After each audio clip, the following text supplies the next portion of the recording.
एक ऐसा गांव जहां सुबह सूरज की रोशनी के साथ जिंदगी मुस्कुराती थी, लेकिन जैसे ही शाम ढलती पूरा गांव अचानक बिल्कुल खामोश हो जाता था। लोग तुरंत अपने दरवाजे और खिड़कियां बंद कर लेते थे और इस खामोशी के बीच बस एक आवाज गूंजती थी,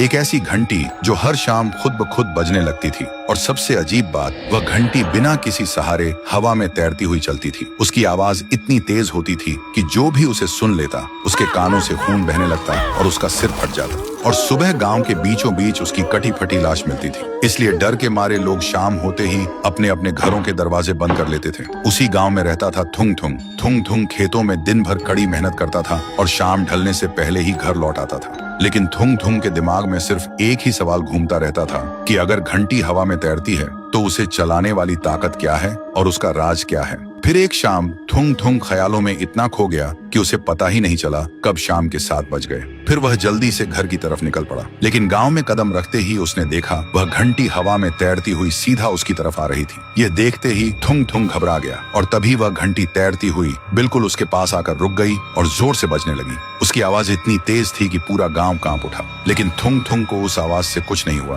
क्योंकि वह बचपन से ही बहरा था। लेकिन उसे लोगों के होंठ पढ़ना बहुत अच्छे से आता था। तभी घंटी अचानक बजना बंद हो गई और घंटी से एक छोटी बच्ची की आत्मा बाहर निकली। उसका चेहरा बिल्कुल सफेद था और आंखें चमक रही थीं। थुंग थुंग ने डरने के बजाय बड़े प्यार से पूछा, तुम तो एक मासूम बच्ची हो, फिर हर शाम इस घंटी के साथ लोगों को मौत क्यों बांटती हो? यह सुनते ही आत्मा की आंखों से आंसू बहने लगे और फिर वह बोली, मेरा नाम छुटकी है, मैं इसी गाँव में रहती थी। एक शाम मैंने देखा मेरा बाप मेरी माँ को कुल्हाड़ी से काट रहा था, क्योंकि उसे मेरी माँ से नहीं किसी और औरत से प्यार था। यह देखकर मैं डर के मारे जम गई, लेकिन मेरे बाप ने मुझे देख लिया और मुझे भी गांव के बाहर उस सुनसान कुएं में जिंदा फेंक दिया और मेरी खेलने वाली घंटी भी मेरे ऊपर फेंक दी। और मरते वक्त मेरी आखिरी चीख उस घंटी में कैद हो गई। तब से मेरी आत्मा सिर्फ अपने बाप से बदला लेना चाहती है। लेकिन इस घंटी की आवाज इतनी तेज है कि मेरे ना चाहते हुए भी बेकसूर लोग मर रहे हैं। थुंग थुंग ने जब यह सब छुटकी के होंठों से पढ़ा तो उसका खून खौल उठा और छुटकी से कहा, मैं तुम्हें तुम्हारा बदला दिलाऊंगा। फिर अगली शाम थुंग थुंग ने चुपके से छुटकी के बेरहम बाप के घर के चारों तरफ पेट्रोल छिड़क दिया।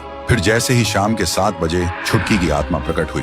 थुंग थुंग ने उसकी तरफ देखकर कहा, छुटकी, अब वक्त आ गया है उन पापियों को उनके गुनाहों का अंजाम देने का। यह सुनते ही छुटकी ने घंटी को पूरी ताकत से बजाना शुरू कर दिया। अगले ही पल पेट्रोल ने आग पकड़ ली और पूरा घर जलने लगा और अंदर घंटी की आवाज से एक ही पल में पापियों के सिर एक एक करके फटने लगे और देखते ही देखते सब शांत हो गया। छुटकी ने आखिरी बार थुंग थुंग की तरफ देखा। उसकी आंखों में अब गुस्सा नहीं सुकून था और धीरे धीरे वह हवा में विलीन हो गई। लेकिन जैसे ही वह गई, थुंग थुंग ने महसूस किया उसके कान अब बिल्कुल ठीक हो चुके थे और वह अब सब कुछ सुन पा रहा था। और उस दिन के बाद गांव का खौफ हमेशा के लिए खत्म हो गया।